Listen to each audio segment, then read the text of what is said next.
વ્રતમાં સાબુદાણાની ખીર અને સાબુદાણાની ખીચડી તો તમે બહુ જ ખાધી હશે, પણ એકવાર સાબુદાણાથી બનેલી આ બાસુંદી જરૂર ટ્રાય કરજો. આ તમને એટલી પસંદ આવશે કે વ્રતમાં જ નહીં પણ વ્રત વગર પણ તમે આ બાસુંદી બનાવશો. અને બનાવવામાં પણ બહુ જ સિમ્પલ છે. તો આના માટે આપણે સૌપ્રથમ અડધી વાટકી સાબુદાણાને 3 થી 4 વાર પાણીથી ધોઈને 2 કલાક માટે પલાળીને લઈ લીધા છે. હવે એક બ્લેન્ડર જારમાં સૌથી પહેલાં આપણે જે સાબુદાણા પલાળેલા છે તે ઉમેરી દઈશું. ત્યારબાદ 2 ચમચી જેટલી ખાંડ અને ત્યારબાદ અડધી વાટકી મિલ્ક પાવડર ઉમેરી દઈશું, જે ઇઝીલી માર્કેટમાં મળી જાય છે. હવે આ બધી વસ્તુની સ્મૂથ પેસ્ટ બનાવીને જ આપણે એને પ્લેટમાં નીકાળી દઈશું.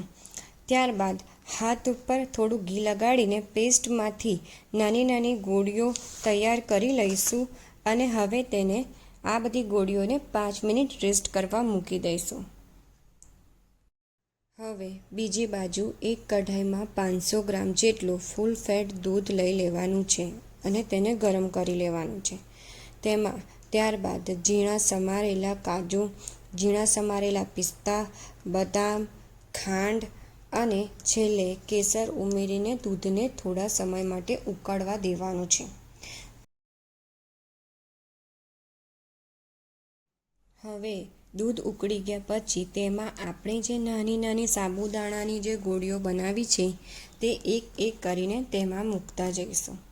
અને હવે દૂધ ઉકળીને ઘાટું થઈ જાય ત્યારે તેમાં લાસ્ટમાં ઇલાયચી પાવડર ઉમેરીને સર્વ કરી લઈશું. આપણે બાસુંદીને એક બાઉલમાં સર્વ કરી તેના ઉપર આપણે કાજુ, પિસ્તાથી ગાર્નિશ કરી લઈશું. તો રેડી છે વ્રતમાં ખવાતી સાબુદાણાની અંગૂર બાસુંદી. જો તમને આ રેસીપી પસંદ આવી હોય તો સબસ્ક્રાઈબ કરવાનું ભૂલતા નહીં.